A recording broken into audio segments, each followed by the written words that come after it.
Hi friends, good morning. എല്ലാവർക്കും നമസ്കാരം. നമുക്ക് ഇന്ന് മറ്റൊരു പ്രധാനപ്പെട്ട ടോപ്പിക്ക് ഡിസ്കസ് ചെയ്യാം.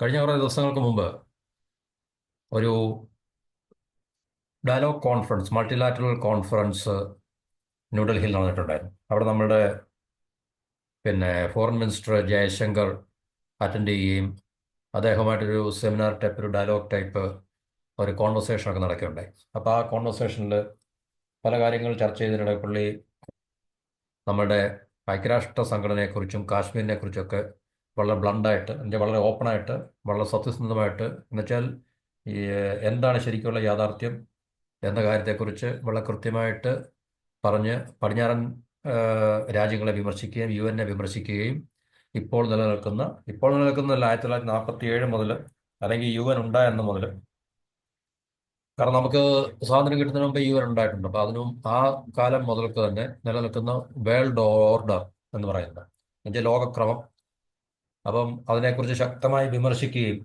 അത് പ്രത്യേകിച്ച് കാശ്മീരിൽ നിലനിൽക്കുന്ന പാകിസ്ഥാനായിട്ടുള്ള ബന്ധങ്ങളുമായിട്ട്, അല്ലെ അതിനെ അടിസ്ഥാനമാക്കിയാണ് ഈ ഒരു ഏം, പ്രത്യേക ഒരു പല കാര്യങ്ങൾ ചർച്ച ചെയ്തിട്ടുണ്ടെങ്കിൽ ഈ ഒരു പ്രത്യേക പരാമർശം എന്ന് പറഞ്ഞു കഴിഞ്ഞാൽ അതിനകത്തിൽ അദ്ദേഹം ഈ പറഞ്ഞ UN ബ്ലണ്ടറിനെ കുറിച്ച്, കാശ്മീരിൻ്റെ എന്നുവെച്ചാൽ ഈ പറഞ്ഞ ഒരു വിഷയത്തെക്കുറിച്ച് മാത്രമല്ല, പല വിഷയങ്ങളെക്കുറിച്ചും UN നിലപാടുകൾ ഇരട്ടത്തപ്പാണ്, അല്ലെങ്കിൽ പടിഞ്ഞാറൻകാരുടെ നിലപാടുകൾ ഇരട്ടത്തപ്പാണെന്നുള്ള കാര്യത്തെക്കുറിച്ച് വളരെ ഓപ്പണായിട്ട്.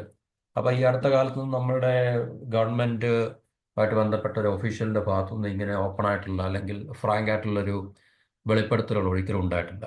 അപ്പോൾ പുതിയ ലോകക്രമം ഉണ്ടാകണം, എന്നാൽ വളരെ ഫെയർ ആയിട്ടുള്ള ലോകക്രമം ഉണ്ടായിട്ട് കാര്യമില്ല, വളരെ ഫെയറും ജസ്റ്റും ആയിട്ടുള്ള, നീതിപൂർവമായിട്ടുള്ള, അത് ഇന്ത്യ പോലുള്ള രാജ്യങ്ങൾക്ക് നീതി കിട്ടത്തക്ക രീതിയിൽ ഒരു പുതിയ ലോകക്രമം ഉണ്ടാകണം എന്നുള്ളതിനെക്കുറിച്ചൊക്കെ അദ്ദേഹം സംസാരിക്കുകയുണ്ടായി. ഓക്കെ, ഇനി ബൈ നമ്മളിനിയും ഈ UN പോയി കഴിഞ്ഞാൽ അതിനെക്കുറിച്ച് നമുക്ക് ബ്രീഫായിട്ട് പറയാം. ശരിക്കും പറഞ്ഞാൽ ഒന്നാം ലോക മഹായുദ്ധം കഴിഞ്ഞ് ലീഗ് ഓഫ് നേഷൻസ് ഉണ്ടാക്കാൻ നോക്കി, പക്ഷേ അത് കഴിഞ്ഞില്ല. പിന്നെ രണ്ടാം ലോക മഹായുദ്ധം കഴിഞ്ഞ് യുണൈറ്റഡ് നേഷൻസ് രൂപീകരിച്ചപ്പോൾ ശരിക്കും പറഞ്ഞാൽ അതിൻ്റെ പിന്നിൽ പാശ്ചാത്യ ശക്തികളായിട്ട് അന്ന് ശക്തരായിട്ടിരുന്ന ബ്രിട്ടൻ, അമേരിക്ക ഇതുപോലുള്ള രാജ്യങ്ങളൊക്കെ തന്നെയായിരുന്നു. കാരണം നമ്മളിപ്പോഴും അതിൻ്റെ സ്ട്രക്ചർ നോക്കിക്കഴിഞ്ഞാൽ 5 പെർമനന്റ് മെമ്പേഴ്സ്. ഇപ്പോൾ പലരും ചോദിക്കുന്നുണ്ട്, ഈ പലരും പല ഇടങ്ങളിൽ നിന്നും UN ഇപ്പം വലിയ പ്രാധാന്യമൊന്നുമില്ല, UN പല്ലി ഒഴിഞ്ഞൊരു സിംഹമാണ് എന്നൊക്കെ പറഞ്ഞ്, അല്ലെങ്കിൽ UN യാതൊരു പവറില്ല എന്നൊക്കെ പറഞ്ഞ് പലരും ചർച്ച ചെയ്യുന്നത് അല്ലെങ്കിൽ സംസാരിക്കുന്നതൊക്കെ നമുക്ക് കേൾക്കാം. പക്ഷേ യാഥാർത്ഥ്യം അങ്ങനല്ല. UN ഇപ്പോഴും പഴയതിനേക്കാളിലും ശക്തമായിട്ട് തന്നെ നിലനിൽക്കുന്നുണ്ട്. അത് ശരിക്കും എന്തിനാണ് തുടങ്ങിയതെന്ന് ചോദിച്ചു കഴിഞ്ഞാൽ, ബ്രിട്ടീഷ് എംപയറിൻ്റെ തകർച്ച, അല്ലെങ്കിൽ ബ്രിട്ടീഷ് എംപയർ അവസാനിക്കാൻ പോകുന്നു, അതിനുശേഷം ഒരു പുതിയ ലോകക്രമം അവന്മാരുടെ നിയന്ത്രണത്തിൽ തന്നെ കൊണ്ടുവരിക എന്നുള്ളൊരു ആഗ്രഹത്തോടുകൂടി തന്നെയാണ്, അല്ലെങ്കിൽ ലക്ഷ്യത്തോടുകൂടിയാണ് UN അത് സ്ഥാപിച്ചത്. എന്നുവെച്ചാൽ ബ്രിട്ടീഷ് എംപയറിന് ശേഷം നമ്മൾ ശരിക്കും കേൾക്കുന്ന അമേരിക്കൻ എംപയർ ആണ് എന്ന് പറയുമെങ്കിൽ തന്നെയും അമേരിക്കൻ എംപയർ അല്ല, ശരിക്കും പറഞ്ഞാൽ UN എംപയർ ആണ്. അതിലെ പെർമനന്റ് മെമ്പേഴ്സിന്റെ സ്ട്രക്ചർ നമ്മൾ നോക്കിക്കഴിഞ്ഞാൽ US, Britain, France, Russia, China നമുക്കറിയാം. ഇപ്പോൾ കഴിഞ്ഞ ഒരു 2-3 ദശാബ്ദമായിട്ടാണ് അല്പം സാമ്പത്തികമായിട്ട് മെച്ചപ്പെട്ട ഒരു രാജ്യമായിട്ട് മാറിയത്. പക്ഷേ നേരത്തെ തന്നെ ചൈന അതിനകത്തിൽ പെർമനന്റ് മെമ്പറായിട്ട് മാറിക്കഴിഞ്ഞു. അപ്പോൾ ഇതിൻ്റെ ലോജിക്ക് എന്താണ്, അല്ലെങ്കിൽ അതിൻ്റെ അടിസ്ഥാനം എന്താണ്, ചൈനയ്ക്ക് എങ്ങനെ അതിനകത്തിൽ സീറ്റ് കിട്ടി എന്നൊക്കെയുള്ളത് നമുക്ക് തീർച്ചയായിട്ടും ചോദിക്കേണ്ട ചോദ്യങ്ങളാണ്. ഇപ്പം അമേരിക്ക, ബ്രിട്ടൻ, ഫ്രാൻസ്, റഷ്യ, ഈ 4 രാജ്യങ്ങൾ അന്നും വളരെ പവർഫുൾ ആയിട്ടുള്ള രാജ്യങ്ങളായിരുന്നു. ഇപ്പോൾ സാമ്പത്തികമായിട്ട് നോക്കിക്കഴിഞ്ഞാൽ റഷ്യ വെച്ച് ബാക്കിയുള്ള രാജ്യങ്ങൾ ഏകദേശം വികസിത രാജ്യങ്ങൾ എന്ന് പറയുന്ന പട്ടികയിൽ വരുന്നതാണ്. റഷ്യയെ നമുക്കറിയാം, നൂറ്റാണ്ടുകളായിട്ട് അത് വളരെ പവർഫുൾ ആയിട്ടുള്ള ഒരു രാജ്യമാണ്. കാരണം എന്നും യുദ്ധത്തിൽ ഏർപ്പെട്ടുകൊണ്ടിരിക്കുന്ന ഒരു രാജ്യമാണ് റഷ്യ എന്ന് പറയുന്നത്, ഒന്നുകിൽ നേരിട്ടോ അല്ലാതെ. മറു സൈഡിൽ അമേരിക്കയും ബ്രിട്ടനും ഒക്കെയാണ്, ഈ സൈഡിൽ റഷ്യ അല്ലെങ്കിൽ റഷ്യയുടെ പ്രോക്സീസ്. അപ്പോൾ എപ്പോഴും യുദ്ധം ചെയ്തുകൊണ്ടിരിക്കുന്ന പിന്നെ ഒരു സ്റ്റേറ്റ് ആണ് റഷ്യ. അപ്പോൾ തീർച്ചയായിട്ടും റഷ്യ ഒരു പവർഫുൾ ആയിട്ടുള്ള രാജ്യം തന്നെയാണ്. അപ്പോൾ അതിനെക്കുറിച്ച് മറ്റൊരു വീഡിയോ നമുക്ക് തീർച്ചയായിട്ടും ചെയ്യാം. പക്ഷേ ചൈനയ്ക്ക് ഇതിനകത്തിൽ എങ്ങനെ എൻട്രി കിട്ടി, പെർമനന്റ് മെമ്പർഷിപ്പിൽ ചൈനയ്ക്ക് എങ്ങനെ എൻട്രി കിട്ടി എന്നുള്ളത് ദുരൂഹമല്ല. അത് ജിയോ പൊളിറ്റിക്സ് അറിയാവുന്ന ആൾക്കാർക്ക് തീർച്ചയായിട്ടും അറിയാം എന്തുകൊണ്ട് ഈ 5 രാജ്യങ്ങൾ പെർമനന്റ് മെമ്പേഴ്സായിട്ട് നിലനിൽക്കുന്നു. അതിനകത്തിൽ യാതൊരു മാറ്റമൊന്നുമില്ല. കാരണം എത്രയോ നാളായിട്ട് ഇന്ത്യ UN ജനറൽ അസംബ്ലിയിലും പല പ്ലാറ്റ്ഫോമിലൊക്കെ പോയിട്ട് ഇക്കാര്യങ്ങൾ പറയുന്നതാണ്. അപ്പോൾ പല രാജ്യങ്ങളും എപ്പോഴും പറയും ഇന്ത്യക്ക് സ്ഥിരാംഗം കിട്ടാനുള്ള യോഗ്യതയുണ്ട്, അല്ലെങ്കിൽ സ്ഥിരാംഗത്തിന് വേണ്ടി ഞങ്ങൾ വാദിക്കുന്നതായിരിക്കും, പറയുന്നതായിരിക്കും എന്നൊക്കെ. അമേരിക്ക മുതലുള്ള എല്ലാ രാജ്യങ്ങളും ഇത് എപ്പോഴും പലപ്പോഴും ഇന്ത്യയെ സൂചിപ്പിക്കാനോ അല്ലെങ്കിൽ പല പ്ലാറ്റ്ഫോമുകളൊക്കെ പറയുന്നത്. പക്ഷേ യാതൊരു വിധത്തിലുള്ള മാറ്റങ്ങളും ഇതുവരെ UN-ൽ ഉണ്ടായിട്ടില്ല. അപ്പോൾ അത് തീർച്ചയായിട്ടും അമേരിക്കൻ നേതൃത്വത്തിലുള്ള വേൾഡ് ഓർഡർ നിലനിർത്താൻ വേണ്ടി തന്നെയാണ് രണ്ടാം ലോക മഹായുദ്ധത്തിന് ശേഷം UN അവരുണ്ടാക്കിയത്. അല്ലാതെ ഇനിയും ഒരു യുദ്ധം ഉണ്ടാകാതിരിക്കാനും ലോകത്തെല്ലാം സമാധാനം ഉണ്ടാക്കിയെടുക്കാനും വേണ്ടി എന്ന് നമ്മളെ പറഞ്ഞ് വിശ്വസിപ്പിച്ച ആ ഒരു നെറേറ്റീവിന്റെ അടിസ്ഥാനത്തിലൊന്നുമല്ല ഐക്യരാഷ്ട്ര സംഘടന ഉണ്ടാക്കിയത്. നമുക്കറിയാം ഉണ്ടാക്കിയതിന് ശേഷം തന്നെ യുദ്ധങ്ങൾ വീണ്ടും ആ, തുടരുകയായിരുന്നു. കൊറിയൻ വാർ മുതൽ ഇങ്ങോട്ട് ഈ നിമിഷം വരെ നമുക്ക് നോക്കിക്കഴിഞ്ഞാൽ ലോകത്തെല്ലായിടത്തും ആ, പലതരത്തിലുള്ള യുദ്ധങ്ങൾ, രൂക്ഷമായിട്ടുള്ള യുദ്ധങ്ങൾ നിലനിൽക്കുന്നുണ്ട്. അപ്പം ഈ യുദ്ധങ്ങളിലെല്ലാം തന്നെ പങ്കെടുക്കുന്നത് അമേരിക്കയുടെ നേതൃത്വത്തിലുള്ള പാശ്ചാത്യ സഖ്യശക്തികളും, മറു സൈഡിലും ഒന്നുകിൽ റഷ്യയുടെ നേതൃത്വത്തിലുള്ള അല്ലെങ്കിൽ റഷ്യ നേരിട്ടോ അല്ലാതെ പങ്കെടുക്കുന്ന, ഇപ്പം റഷ്യ യുക്രൈൻ വാർ തന്നെ നമുക്കറിയാം, ഇസ്രായേലിലെ മിഡിൽ ഈസ്റ്റിലെ വാറുകൾ. അപ്പോൾ ഇവിടെ എല്ലാ രണ്ട് സൈഡിലും ആയുധങ്ങളും മറ്റു രീതിയിലുള്ള എല്ലാ സഹായങ്ങളും കൊടുക്കുന്ന ഒന്നുകിൽ അമേരിക്ക ആയിരിക്കും, മറു സൈഡിൽ റഷ്യ ആയിരിക്കും. അപ്പോൾ ലോകക്രമം ഈ രാജ്യങ്ങളുടെ നിയന്ത്രണത്തിലാണ്, സ്വാധീനത്തിലാണ്. അപ്പോൾ അതിനുവേണ്ടി ലോക ലോകരാജ്യങ്ങളുടെ മുകളിൽ പിന്നെ മറ്റു ലോകരാജ്യങ്ങളെ, ഇന്ത്യ പോലുള്ള ലോകരാജ്യങ്ങളെ അടിച്ചമർത്തുവാനും നിശബ്ദമാക്കുവാനും വേണ്ടി അവരുണ്ടാക്കിയെടുത്തൊരു സംഘടനയാണ്, സംവിധാനമാണ് UN എന്ന് പറഞ്ഞാൽ. കാരണം UN-ൽ അംഗമായി കഴിഞ്ഞാൽ പിന്നെ നമുക്ക് വേറൊന്നും സംസാരിക്കാൻ പറ്റത്തില്ല. നമ്മുടെ സ്വാതന്ത്ര്യം നമുക്ക് നഷ്ടപ്പെടും. നമ്മുടെ സർവാധികാരം, സോവറൻറ്റി എന്നൊക്കെ നമ്മൾ പറയുന്ന നമ്മുടെ അഖണ്ഡതയ്ക്ക് വിഷയം ഉണ്ടാക്കുന്ന എന്തുണ്ടെങ്കിലും UN-ൽ കൊണ്ടേ നമുക്ക് സംസാരിക്കാൻ പറ്റത്തുള്ളൂ. ആ UN-ൽ ചെന്ന് കഴിഞ്ഞാൽ പെർമനന്റ് സെക്യൂരിറ്റി മെമ്പേഴ്സ് പറയുന്ന 5 പവർഫുൾ ആയിട്ടുള്ള 5 രാജ്യങ്ങൾ എന്ത് തീരുമാനിക്കുന്നു അത് മാത്രമേ അവിടെ നടക്കത്തുള്ളൂ. അപ്പോൾ ഇത് മറ്റു രാജ്യത്തിൻ്റെ നേഷൻ സ്റ്റേറ്റിനെ വെല്ലുവിളിക്കാനും അല്ലെങ്കിൽ അതിനെ ഡയലൂട്ട് ചെയ്യാനും ഇല്ലാതാക്കാനും ഒക്കെ തന്നെയാണ് ഈ പറഞ്ഞ UN ഉണ്ടാക്കിയിട്ടുള്ളത്. അപ്പോൾ അതാണ് ശരിക്കും പറഞ്ഞുള്ള യാഥാർത്ഥ്യം എന്ന് പറയുന്നത്. അപ്പോൾ അതിൻ്റെ അടിസ്ഥാനത്തിലാണ് ഈ പറഞ്ഞ നമ്മുടെ ഫോറിൻ മിനിസ്റ്റർ ജയശങ്കർ ഈ പറഞ്ഞൊരു വെളിപ്പെടുത്തൽ, ശക്തമായിട്ടുള്ള വിമർശനം അദ്ദേഹം നടത്തുന്നത്. അപ്പോൾ അദ്ദേഹം പറഞ്ഞത് പാകിസ്ഥാന്റെ അനധികൃതമായിട്ടുള്ള ഈ കാശ്മീരിന്റെ ഇല്ലീഗൽ ഒക്കുപ്പേഷനെ കുറിച്ചൊക്കെയാണ് പറഞ്ഞത്. കാരണം ഇക്കാര്യത്തിൽ പാശ്ചാത്യർക്ക് ഇരട്ടത്താപ്പ് നയമാണ്. കാരണം അറ്റാക്ക് ചെയ്ത പാകിസ്ഥാനെയും അതിന്റെ വിക്ടിമായിട്ടുള്ള ഇന്ത്യയും അവർ ഒരുപോലെ കാണുന്നത്. അപ്പോൾ ഇതിനൊരു ഇൻവേഷൻ എന്ന രീതിയിൽ കാണുന്നതിന് പകരം അവർ ഇതൊരു ഡിസ്പ്യൂട്ടായിട്ടാണ്, ഇന്ത്യയും പാകിസ്ഥാനും തമ്മിലുള്ള കാശ്മീർ ഡിസ്പ്യൂട്ട് എന്നാണ് പറയുന്നത്. മറിച്ച് അവർ ഒരിക്കലും പറയുന്നില്ല പാകിസ്ഥാൻ ഈ ഭാഗം ഇല്ലീഗലായിട്ട് ഒക്കുപ്പൈ ചെയ്ത് വെച്ചിരിക്കുകയാണ്, പാകിസ്ഥാൻ അവിടുന്ന് മാറണം എന്നുള്ള രീതിയിലുള്ള സമീപനം ഒന്നും തന്നെ പാശ്ചാത്യ രാജ്യങ്ങൾക്ക്, അമേരിക്കയുടെ നേതൃത്വത്തിലുള്ള രാജ്യങ്ങൾക്കൊന്നും തന്നില്ല. അവരെപ്പോഴും പാകിസ്ഥാനെ ഇക്കാര്യത്തിൽ സപ്പോർട്ട് ചെയ്യുന്ന ഒരു നിലപാടും അല്ലെങ്കിൽ തന്ത്രമാണ് എന്നും എഴുതിയിട്ടുള്ളത്. അപ്പൊ ഇക്കാര്യത്തിൽ അദ്ദേഹം പറയുന്ന ഇക്കാര്യത്തിലെ കുറ്റംകാരായിട്ടുള്ള രാജ്യങ്ങൾ എന്ന് പറഞ്ഞു കഴിഞ്ഞാൽ America, UK, Canada, Belgium, Australia, America, ഈ രാജ്യങ്ങളൊക്കെ തന്നെയാണ് ഇതിനകത്തിൽ നേരിട്ട് കുറ്റക്കാരായിട്ട് നമുക്ക് പറയാൻ സാധിക്കുന്നത്. അപ്പം ഇത്തരത്തിലുള്ള വേൾഡ് ഓർഡർ ഇന്ത്യയെ പോലുള്ള രാജ്യം ഒരിക്കലും അംഗീകരിച്ചിട്ടില്ല, അല്ലെ അംഗീകരിക്കുന്നില്ല. ഒരു പുതിയ ലോകക്രമം ഉണ്ടാകണം എന്നാണ് അദ്ദേഹം പറയുന്നത്. അപ്പൊ ഈ പറഞ്ഞ രാജ്യങ്ങൾ കാരണമാണ് നമ്മൾ ഈ പ്രശ്നം യുണൈറ്റഡ് നേഷൻസിൽ പാകിസ്ഥാൻ 1947 കാശ്മീർ ആക്രമിച്ച് കീഴ്പ്പെടുത്തിയപ്പോൾ നമ്മൾ UN-ൽ പോവുകയും UN-ൽ പോയപ്പോഴത്തേക്ക് പാകിസ്ഥാൻ ഓൾറെഡി കാശ്മീരിന്റെ കുറെ ഭാഗങ്ങൾ പിടിച്ചടക്കി കഴിഞ്ഞു. അപ്പോഴത്തേക്ക് അവിടെ കൊണ്ട് അത് നിർത്തി വരയിട്ടിട്ട് ഇനി മുതൽ രണ്ട് രാജ്യങ്ങളും അപ്പുറം ഇപ്പുറം നിന്നോണം, പാകിസ്ഥാനോട് അത് വിട്ടുകൊടുക്കാനോ അല്ലെങ്കിൽ ഇന്ത്യയുടെ ഭാഗമാണെന്ന് സമ്മതിക്കാനൊന്നും UN കാര്യമായി അതിന് ശ്രമിച്ചിട്ടില്ല എന്നുള്ള കാര്യമാണ് ഇദ്ദേഹം പറയുന്നത്. അപ്പോൾ ഇതിൻ്റെ ശരിക്കുള്ള ഹിസ്റ്ററി നമുക്കറിയാം. 1947 ഇന്ത്യയും പാകിസ്ഥാനും ഡിവൈഡ് ചെയ്തു, രണ്ട് രാജ്യങ്ങളായി. അപ്പം ബാക്കിയുള്ള പല നാട്ടുരാജ്യങ്ങളും അവരുടെ ഇഷ്ടമനുസരിച്ച് ഇന്ത്യയിൽ ചേർന്നു അല്ലെങ്കിൽ പാകിസ്ഥാനിൽ ചേർന്നു. പ്രിൻസിലി സ്റ്റേറ്റ് എന്നൊക്കെ നമ്മൾ പറയുന്ന കാശ്മീർ മാത്രം ഒരു സ്വതന്ത്രമായി നിൽക്കാനുള്ള ഒരു താല്പര്യമായിരുന്നു. കാശ്മീർ മുസ്ലിം ഡോമിനേറ്റഡ് ആയിരുന്നെങ്കിൽ തന്നെ അവിടെ ഭരിച്ചുകൊണ്ടിരുന്നത് മഹാരാജ ഹരിസിംഗ് എന്നൊരു ഹിന്ദു കിങ് ആയിരുന്നു. അപ്പോൾ അദ്ദേഹം സ്വതന്ത്രമായി നിൽക്കുക എന്നുള്ളൊരു താല്പര്യത്തോടെ നിൽക്കുമ്പോഴത്തേക്കും പാകിസ്ഥാൻ കാശ്മീരിനെ ആക്രമിക്കുകയും അപ്പോൾ അതിൻ്റെ സഹായത്തിനായിട്ട് അദ്ദേഹം വന്ന് നെഹ്റു, അന്നത്തെ ഇന്ത്യൻ പ്രധാനമന്ത്രി, ഭരണകൂടത്തിൻ്റെ അരികിൽ വന്ന് അദ്ദേഹം സഹായം അഭ്യർത്ഥിക്കുകയും ചെയ്തു.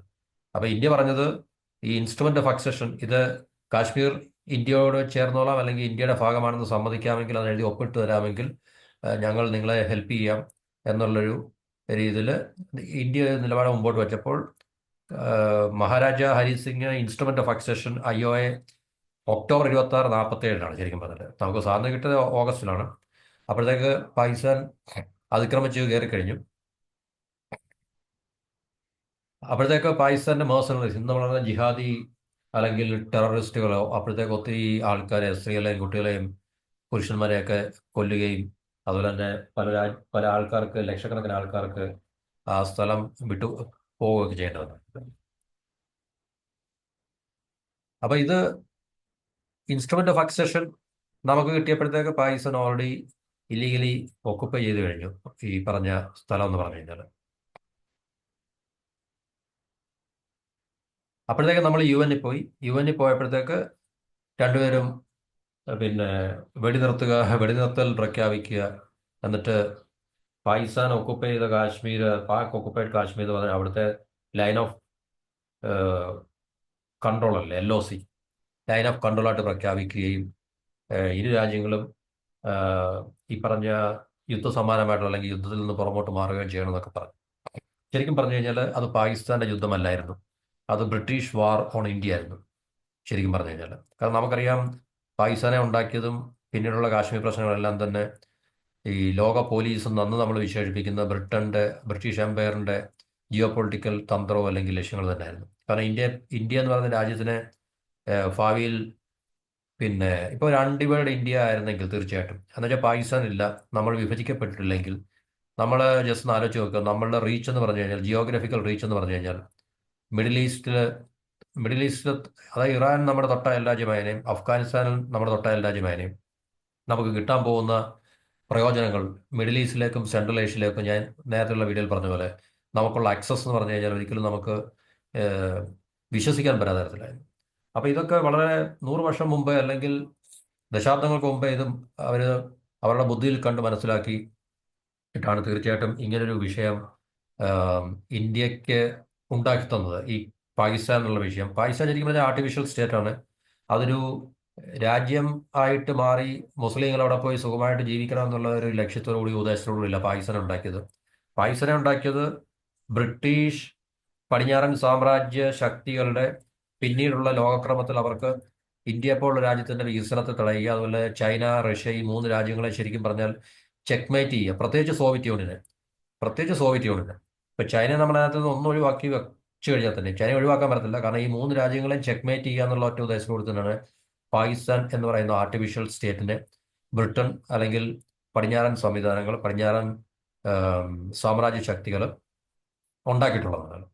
അപ്പൊ ഇന്നും നമുക്കറിയാം ഇന്ത്യക്ക് ഒരു രീതിയിലുള്ള വികസനം സാധ്യമാകാത്തതിന്റെ ഏറ്റവും പ്രധാനപ്പെട്ട ഒരു ലക്ഷണം എന്ന് പറഞ്ഞു കഴിഞ്ഞാൽ, അല്ലെങ്കിൽ അതിന്റെ ഒരു കാരണം എന്ന് പറഞ്ഞു കഴിഞ്ഞാൽ പാകിസ്ഥാനും കാശ്മീരുമാണ്. പിന്നെ കാരണം നമ്മുടെ സെക്യൂരിറ്റി 24 മണിക്കൂറും 365 ദിവസവും നിരന്തരമായി പിന്നെ നമുക്കൊരു ഭീഷണിയായിട്ട് നിലനിൽക്കുന്നതും, നമ്മുടെ സുരക്ഷയെ 100% ബാധിക്കുന്നതും, നമുക്ക് വികസന പ്രവർത്തനങ്ങളിൽ ശ്രദ്ധ കേന്ദ്രീകരിക്കാൻ സാധിക്കാത്തതും ഒക്കെ തന്നെ ഈ ഒരു വിഷയം നിലനിൽക്കുന്നുണ്ടാണ്.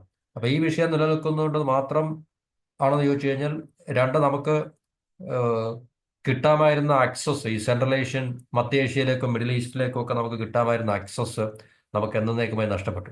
അത് നമ്മളുടെ സാമ്പത്തിക വളർച്ചയെ വല്ലാതെ ബാധിച്ചി ബാധിച്ചുകൊണ്ടിരിക്കുകയാണ്. കാരണം ലാൻഡ് ആക്സസ് നമുക്ക് നഷ്ടപ്പെട്ടതോടുകൂടി നമ്മളുടെ വികസനത്തിന്റെ എല്ലാ സ്കോപ്പുകളും അല്ലെങ്കിൽ ഏഹ്, ആ ഒരു എന്താണ് പറയുക, ഒരു വാതായനം നമുക്ക് അടയ്ക്കപ്പെട്ടത് എന്നേക്കുമായിട്ട് വരും. അപ്പോൾ അതിനുവേണ്ടിയാണ് ബ്രിട്ടൻ അല്ലെങ്കിൽ പടിഞ്ഞാറൻ സാമ്രാജ്യ ശക്തികൾ ഈ പാകിസ്ഥാനെ ഉണ്ടാക്കിയതും അതിനുശേഷം അത് കാശ്മീർ എന്ന് പറഞ്ഞ വീണ്ടും ഒരു വിഷയങ്ങൾ ഉണ്ടാക്കി എന്നിട്ട് അതിനെ ഇന്ത്യക്ക് മുമ്പിൽ അവതരിപ്പിച്ചത്. അപ്പോൾ ഇതിനകത്തിൽ ഇത് ബ്രിട്ടന്റെ വാറായിരുന്നു എന്നുള്ളത് യാതൊരു സംശയമൊന്നുമില്ല.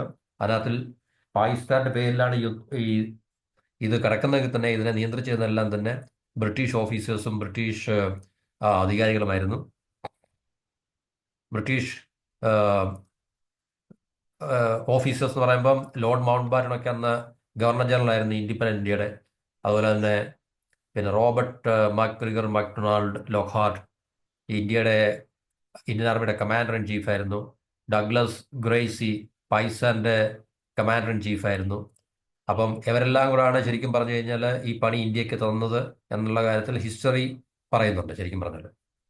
അപ്പൊ ഇന്ത്യയുടെ പോയിന്റ് ശരിക്കും പറഞ്ഞാൽ ഇദ്ദേഹം റൈസ് ചെയ്ത പോയിന്റ് വളരെ കറക്റ്റാണ്. കാരണം നമുക്ക് ഹിസ്റ്ററി അറിയുന്നവർക്കും ജിയോ പൊളിറ്റിക്സ് അറിയാവുന്നവർക്കും വളരെ കൃത്യമായി മനസ്സിലാക്കാന്നുള്ളത്.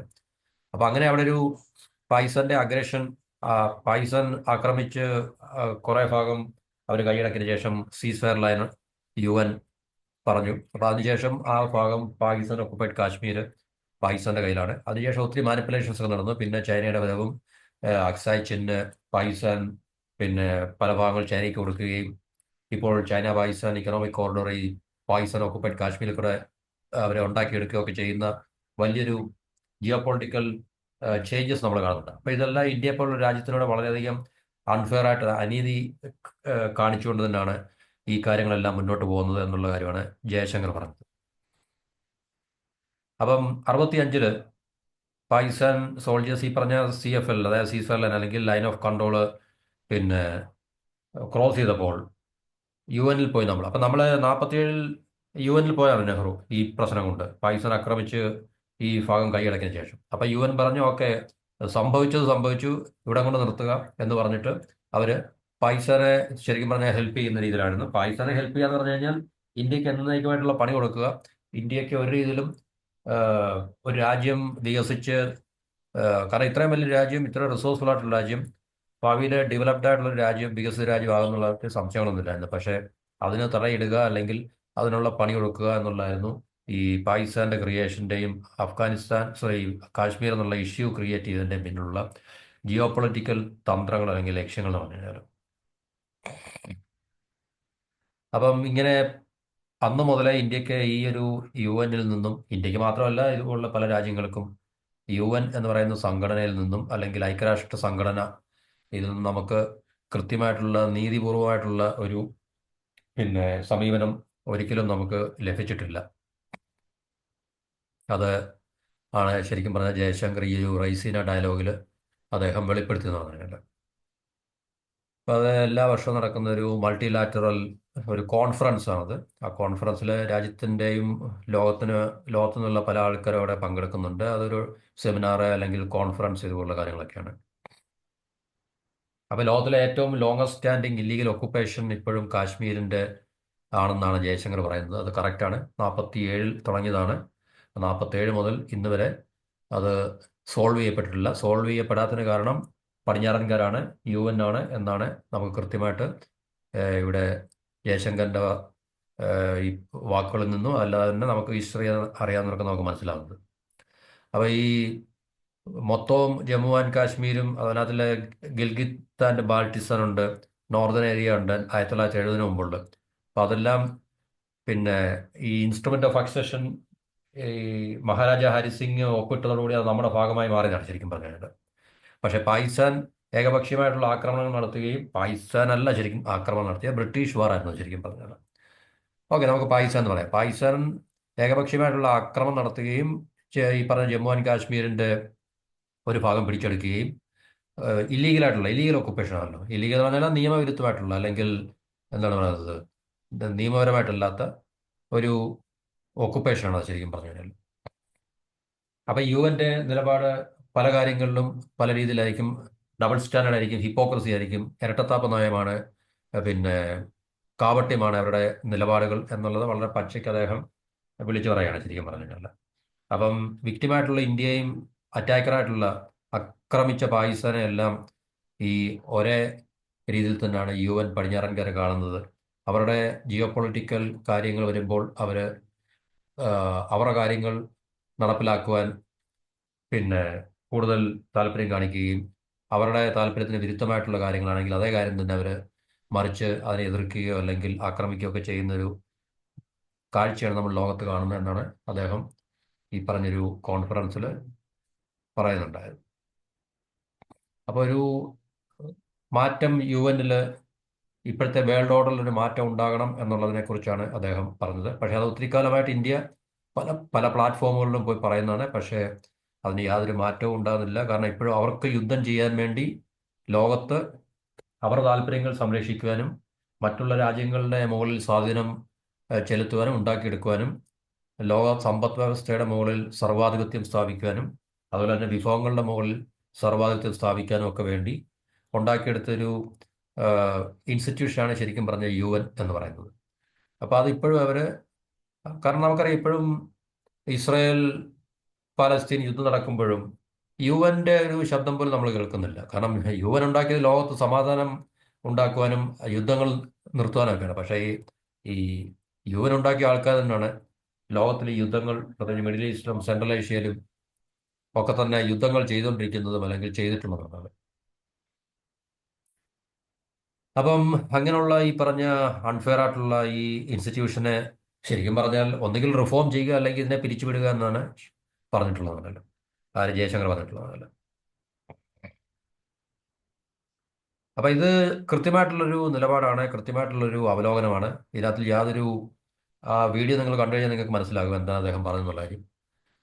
അതുതന്നെയാണ് ശരിയായിട്ടുള്ള ഒരു ഹിസ്റ്ററി.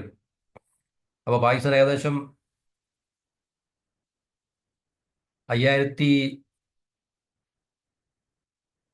അതായത് 1963 ചൈനയും പാകിസ്ഥാനും തമ്മിൽ ഒരു ബൗണ്ടറി അഗ്രിമെന്റ് ഒപ്പിടുകയും 5250 സ്ക്വയർ കിലോമീറ്ററോളം ഇന്ത്യയുടെ ഭൂവിഭാഗം അത് പാകിസ്ഥാൻ ചൈനയ്ക്ക്, പാകിസ്ഥാൻ ഒക്കുപൈഡ് കാശ്മീരിൽ 5280 സ്ക്വയർ കിലോമീറ്റർ എന്ന സ്ഥലം ചൈനയ്ക്ക് കൈമാറുകയൊക്കെ ചെയ്തിട്ടുണ്ടായിരുന്നു. ഏകദേശം ജമ്മു ആൻഡ് കാശ്മീരിന്റെ 78000 സ്ക്വയർ കിലോമീറ്ററോളം പാകിസ്ഥാൻ കൈയടക്കി വെച്ചിട്ടുണ്ട്. അപ്പൊ ഇത്രയും നാളായിട്ട് നമുക്ക് ഇതിനകത്ത് ഏറ്റവും പ്രധാനപ്പെട്ട കാര്യം, നമ്മൾ രാജ്യത്ത് പലതരത്തിലുള്ള ഡയലോഗ് നടക്കുന്നുണ്ട്. കാരണം ഇന്ത്യ ഇത്രയും പാകിസ്ഥാനെ അപേക്ഷിച്ച് നോക്കുമ്പോൾ ശക്തിയുള്ള രാജ്യമായിട്ട് തന്നെ ഇന്ത്യക്ക് എന്തുണ്ട് ഇത്രയും നാളും പാകിസ്ഥാനെ ആക്രമിച്ച് കീഴ്പ്പെടുത്തി, പാകിസ്ഥാനോട് യുദ്ധം ചെയ്ത് ഈ പറഞ്ഞ പാകിസ്ഥാൻ പിടിച്ചെടുത്ത കാശ്മീരിന്റെ ഭാഗങ്ങൾ നമ്മളോട് തിരിച്ച് പാകിസ്ഥാൻ ഒക്കുപൈഡ് കാശ്മീർ നമുക്ക് തിരിച്ചു പിടിക്കാൻ സാധിക്കത്തില്ല എന്ന് പല ചോദ്യങ്ങൾ രാജ്യത്ത് പല സമയത്തും ഉണ്ടായിട്ടുണ്ട്, ഇപ്പോഴും ഉണ്ടാകുന്നുണ്ട്. തീർച്ചയായിട്ടും ഇന്ത്യക്ക് അതിനുള്ള പ്രതിരോധശേഷി ഇല്ലാഞ്ഞിട്ടില്ല, ഇന്ത്യക്ക് അതിന് കഴിയാഞ്ഞിട്ടില്ല. പക്ഷേ നമ്മളൊരു ലോകക്രമത്തിലാണ്, നമ്മൾ UN-ലാണ്, UN മെമ്പറാണ്. തീർച്ചയായിട്ടും നമുക്ക് ഏകപക്ഷീയമായിട്ട് അതിന് മുതിർന്നു കഴിഞ്ഞാൽ നമുക്ക് ശക്തമായിട്ടുള്ള എതിർപ്പുകളും തിരിച്ചടികളും പ്രതിരോധമൊക്കെ അമേരിക്ക നിയന്ത്രിക്കുന്ന ലോക രാജ്യങ്ങളിൽ നിന്ന് തീർച്ചയായിട്ടും ഉണ്ടാകും എന്നുള്ളത് യാതൊരു സംശയമില്ല.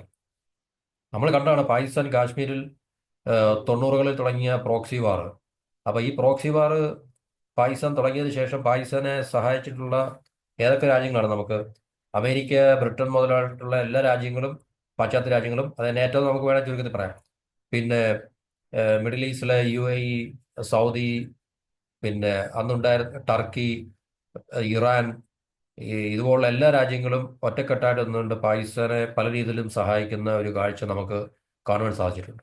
അപ്പോൾ ഇപ്പോഴും ഇന്ത്യ തീർച്ചയായിട്ടും ഈ പറഞ്ഞ ഒരു ആക്രമണത്തിന് പോയിട്ട് ഈ പാകിസ്ഥാൻ ഒക്കുപൈഡ് കാശ്മീർ നമ്മളെ തിരിച്ചു പിടിക്കാൻ വേണ്ടി ശ്രമിക്കുകയും അത് യുദ്ധം ചെയ്യാൻ നമ്മൾ ആരംഭിക്കുകയും ചെയ്തു കഴിഞ്ഞാൽ നമുക്ക് ഉണ്ടാകാൻ പോകുന്ന വലിയ പ്രത്യാഘാതം എന്ന് പറഞ്ഞാൽ നമുക്ക് ഒരിക്കലും ഊഹിക്കാൻ പോലും പറ്റുന്നതായിരിക്കത്തില്ല. അപ്പം അതുകൊണ്ടാണ് ഇന്ത്യ ശരിക്കും പറഞ്ഞു കഴിഞ്ഞാൽ ആ ഒരു സന്ദർഭത്തിന് ശ്രമിക്കാത്തതും അല്ലെങ്കിൽ അതിന് ഒരു ഇനിഷ്യേറ്റീവ് എടുക്കാത്തതും. അല്ല, നമുക്ക് പാകിസ്ഥാനോട് യുദ്ധം ചെയ്യാൻ കഴിയാഞ്ഞിട്ടോ നമുക്ക് അതിനുള്ള ശക്തി ഇല്ലായിട്ടൊന്നുമല്ല. ശരിക്കും പറഞ്ഞാൽ നിലനിൽക്കുന്ന ലോകക്രമത്തിൽ നമുക്കത് നമ്മളെപ്പോൾ രാജ്യത്തിന് അസാധ്യമാണ്. നമുക്ക് ചിലപ്പോൾ നമ്മുടെ സഹായത്തിന് റഷ്യ മാത്രം ഉണ്ടായേക്കാം, ഏതെങ്കിലും രീതിയിലുള്ള ആയുധങ്ങൾ തരാനോ അല്ലെങ്കിൽ മറ്റു രീതിയിലുള്ള UN-ലെ സെക്യൂരിറ്റി കൗൺസിൽ ഏതെങ്കിലും നമുക്കെതിരെയുള്ള പ്രമേയം വരുമ്പോൾ അതിനെ വീറ്റോ ചെയ്യാൻ ചിലപ്പോൾ റഷ്യ മാത്രമേ കാണത്തുള്ളൂ. ബാക്കി ഒട്ടുമിക്ക രാജ്യങ്ങളും അമേരിക്കക്ക് ഒപ്പം നിലനിന്നിട്ട് ഇന്ത്യയെ എതിർക്കാനുള്ള സാഹചര്യം ഇന്നത്തെ ലോകക്രമത്തിലും ഉണ്ട്.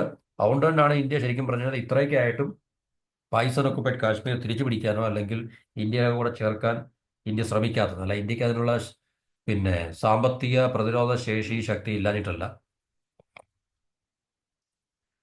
അപ്പോൾ 1970 പാകിസ്ഥാൻ ഒക്കുപൈഡ് കാശ്മീർ, ആസാദ് ജമ്മു ആൻഡ് കാശ്മീർ, അതുപോലെ ഗിൽഗിത് ബാൾട്ടിസ്ഥാൻ നോർത്തേൺ ഏരിയ ആയിട്ട് രണ്ടായിട്ട് ഡിവൈഡ് ചെയ്തു. അപ്പം ഈ ആസാദ് ജമ്മു ആൻഡ് കാശ്മീർ AJK എന്ന് പറയും, ഗിൽഗിത് ബാൾട്ടിസ്ഥാൻ അല്ലെങ്കിൽ നോർത്തേൺ ഏരിയ, ഇങ്ങനെ രണ്ട് പ്രവിശ്യകളായിട്ട് അവർ വേർതിരിച്ചിട്ടുണ്ടായിരുന്നു. അപ്പോൾ ഇതൊക്കെ പാകിസ്ഥാൻ അതിനകത്ത് നടത്തുന്ന ഇല്ലീഗലായിട്ടുള്ള ഒക്കുപ്പേഷന്റെ ഭാഗമായിട്ടാണ്, നിയമപരമായിട്ടല്ല. കാരണം ഈ പറഞ്ഞ സ്ഥലങ്ങളൊന്നും പാകിസ്ഥാന്റെ പ്രവിശ്യകളല്ല, പാകിസ്ഥാന്റെ സോവറിൻ അല്ലെങ്കിൽ രാജ്യം എന്ന് പറയുന്ന ഒരു സംവിധാനത്തിന്റെ കീഴിൽ വരുന്നതല്ല, പാകിസ്ഥാന്റെ പ്രവിശ്യമല്ല, അത് ഇല്ലീഗലി ഒക്കുപ്പൈഡ് ആയിട്ടുള്ള ഏരിയ ആണ്. അപ്പോൾ അത് തീർച്ചയായിട്ടും അതിന് സൊല്യൂഷൻ കാണേണ്ടത് ലോകത്തിലെ ഏറ്റവും വലിയ സംഘടനയായിട്ടുള്ള UN ആണ്. ആ UN ഇതുവരെ അതിനൊരു പരിഹാരം കാണാൻ സാധിക്കാത്തത് ആ UN ഇന്ത്യക്കെതിരെ നിലനിൽക്കുന്നു എന്നുള്ളതുകൊണ്ട് മാത്രമാണ്. പാകിസ്ഥാൻ അവരുടെ പ്രോക്സിയാണല്ലോ, വെസ്റ്റിന്റെ പ്രോക്സിയാണ് പാകിസ്ഥാൻ. കാരണം ഇന്ത്യയെ ഡിസ്റ്റർബ് ചെയ്തുകൊണ്ടിരിക്കാൻ വേണ്ടി, ഇന്ത്യയെ എപ്പോഴും ഭീതിയുടെയും ആശങ്കയുടെയും മുൾമുനയിൽ നിർത്താൻ വേണ്ടിയാണ് പാകിസ്ഥാനെ അവരുണ്ടാക്കിയത്. അപ്പോൾ അതിപ്പോഴും പാകിസ്ഥാൻ അവരുടെ പ്രോക്സി തന്നെയാണ്. ആം, പാകിസ്ഥാൻ അവരുടെ പ്രോക്സി ഇനി അല്ലെന്ന് പറയാൻ തന്നെ, പാകിസ്ഥാൻ ഇപ്പോൾ ചൈനയുടെ പ്രോക്സിയാണ്, ചൈന ഇന്ത്യക്കെതിരെയാണ്, മനസ്സിലായത്. അപ്പോൾ തീർച്ചയായിട്ടും ഇന്ത്യക്ക് ഇപ്പോഴും പാകിസ്ഥാൻ ഒരു വലിയ വിലങ്ങുതടിയായിട്ട് നമ്മുടെ മുന്നിൽ നിൽക്കുന്നു എന്നുള്ളതാണ് നമ്മളുടെ വികസനത്തിന്റെയും അല്ലെങ്കിൽ നമ്മളുടെ രാജ്യത്തിന്റെ സുരക്ഷയുടെയൊക്കെ ഏറ്റവും വലിയ പ്രശ്നമാണ്. അപ്പൊ ഇതാണ് ശരിക്കും പറഞ്ഞാൽ ഈ കാശ്മീരുമായിട്ട് ബന്ധപ്പെട്ട ഒരു ആ, വിഷയത്തിന്റെ ഒരു രത്നച്ചുരുക്കം എന്ന് പറയാം. അപ്പൊ ഇതാണ് നമ്മുടെ ഫോറിൻ മിനിസ്റ്റർ എസ് ജയശങ്കർ ഈ പറഞ്ഞ റൈസിന ഡയലോഗിൽ ആ കോൺഫറൻസിൽ വളരെ ശക്തമായിട്ട് അദ്ദേഹം പറഞ്ഞത്. അത് കൃത്യമായിട്ടുള്ള വാലിഡ് ആയിട്ടുള്ള അല്ലെങ്കിൽ വളരെ റിലവൻ്റ് ആയിട്ടുള്ള ഒരു എന്താണ് അത് സംസാരമായിരുന്നു, ഡയലോഗായിരുന്നു. അതിനകത്തിൽ പ്രത്യേകിച്ച് ഒരു എന്താ പറയുന്നത്, ഹിസ്റ്ററിയുമായിട്ട് ബന്ധമില്ലാത്ത കാര്യങ്ങളൊന്നുമില്ല. ഇതാണ് കറക്റ്റ് ആയിട്ടുള്ള കാര്യം. കാരണം അദ്ദേഹം നേരിട്ട് പറഞ്ഞില്ലെന്നേ ഉള്ളൂ, പല രാജ്യങ്ങളുടെ പേര് പറഞ്ഞു. നമുക്ക് Belgium, Australia, Canada, US, UK എന്നൊക്കെ പറഞ്ഞു. പക്ഷേ അതിനപ്പുറം നമുക്ക് പടിഞ്ഞാറൻ സാമ്രാജ്യ ശക്തികൾ എന്നുള്ള ഒറ്റ ചുരുക്കപ്പേരിൽ നമുക്ക് പറയാം. അവരുടെ തന്ത്രമായിരുന്നു, അവരുടെ ലക്ഷ്യമായിരുന്നു. ഇപ്പോഴും ആ ഒരു സാമ്രാജ്യ ശക്തികൾ തന്നെയാണ് ലോകത്തിന്റെ ശരിക്കും പറഞ്ഞു കഴിഞ്ഞാൽ ജിയോ പൊളിറ്റിക്സ് കൺട്രോൾ ചെയ്യുന്നതും നിയന്ത്രിക്കുന്നതും. അവരുടെ അധികാരപരിധിയിലാണ് ഒട്ടുമിക്ക രാജ്യങ്ങളെല്ലാം തന്നെ എന്നുള്ള കാര്യത്തിൽ നമുക്ക് മനസ്സിലാക്കാം. അതുകൊണ്ടാണ് ഇതുപോലുള്ള പ്രശ്നങ്ങൾ സോൾവ് ചെയ്യപ്പെടാതിരിക്കുകയും പിന്നെ അവരുടെ ഇഷ്ടപ്രകാരം ലോകത്ത് പല ഭാഗങ്ങളിൽ യുദ്ധം നടത്തുകയും രാജ്യങ്ങളെ അവർ നശിപ്പിക്കുകയും ബോർഡറുകൾ, അതിർത്തികളൊക്കെ അവർ പുനർനിർണ്ണയിക്കുകയൊക്കെ ചെയ്യുന്ന ഈ രാജ്യങ്ങളൊക്കെ തന്നെയാണ്. അപ്പോൾ തീർച്ചയായിട്ടും ജിയോ പൊളിറ്റിക്സ് അവരുടെ കൺട്രോളിലാണ്. ലോകത്തിന്റെ ഭരണ സംവിധാനങ്ങൾ അവർ ആഗ്രഹിക്കുന്നവർ അവർക്ക് നിർവഹിക്കാൻ സാധിക്കും. അതാണ് നമ്മൾ ഈ ലോകത്ത് കാണുന്ന കാഴ്ചകളിൽ കൂടെ നമുക്ക് മനസ്സിലാക്കാൻ സാധിക്കുന്നത്. അപ്പോൾ ഇന്ത്യയും കാശ്മീരും ഇത് തന്നെയാണ് നേരിടുന്ന ഏറ്റവും വലിയ പ്രശ്നങ്ങൾ. അപ്പോൾ ഈ ലോകക്രമം മാറാതെ നമുക്ക് ഇതിനകത്തിലൊരു പരിഹാരം ഉണ്ടാക്കിയെടുക്കാൻ കഴിയുമോ എന്ന് വളരെ സംശയമാണ്. ഈ ലോകക്രമം ഇപ്പോഴും 1947 ഇന്ത്യ ഉണ്ടായ അന്ന് മുതൽ നിലനിൽക്കുന്ന ലോകക്രമം തന്നെയാണ്. പടിഞ്ഞാറൻ ശക്തികളാണ് അതിൻ്റെ അപ്പോസ്തലന്മാർ, അവരാണ് അതിൻ്റെ ഉസ്താദുക്കള്. അവര് വിചാരിക്കുന്ന ടേംസ് ആൻഡ് കണ്ടീഷനിൽ മാത്രമേ, അല്ലെങ്കിൽ അവരുടെ തിട്ടൂരനുസരിച്ച് മാത്രമേ മറ്റ് ലോകരാജ്യങ്ങൾക്ക് ഇവിടെ പിന്നെ കഴിയാൻ സാധിക്കത്തുള്ളൂ. അതുകൊണ്ടാണ് ഇന്ത്യക്ക് ഈ പ്രശ്നം പരിഹരിക്കാൻ സാധിക്കാത്തതും പാകിസ്ഥാൻ ഒക്കുപൈഡ് കാശ്മീർ നമുക്ക് തിരിച്ചുപിടിക്കാൻ, മിലിറ്ററി പവർ ഉപയോഗിച്ച് നമുക്ക് തിരിച്ചുപിടിക്കാൻ സാധിക്കാത്തതും അതുകൊണ്ട് തന്നെയാണ്. അപ്പോൾ ഇതാണ് ഇതിൻ്റെ ഒരു പിന്നെ ചുരുക്കം. ബാക്കി കാര്യങ്ങൾ നമുക്ക് മറ്റ് വീഡിയോയിൽ സംസാരിക്കാം. ഇത്രയും പറഞ്ഞുകൊണ്ട് ഈ വീഡിയോ അവസാനിപ്പിക്കുന്നു. എല്ലാവർക്കും ഒരിക്കൽ കൂടി ഗുഡ് മോർണിംഗ്, നന്ദി, നമസ്കാരം. ചാനൽ സബ്സ്ക്രൈബ് ചെയ്യുക, സപ്പോർട്ട് ചെയ്യുക. വീണ്ടും കാണുന്നവരെ ഹാവ് എ നൈസ് ഡേ.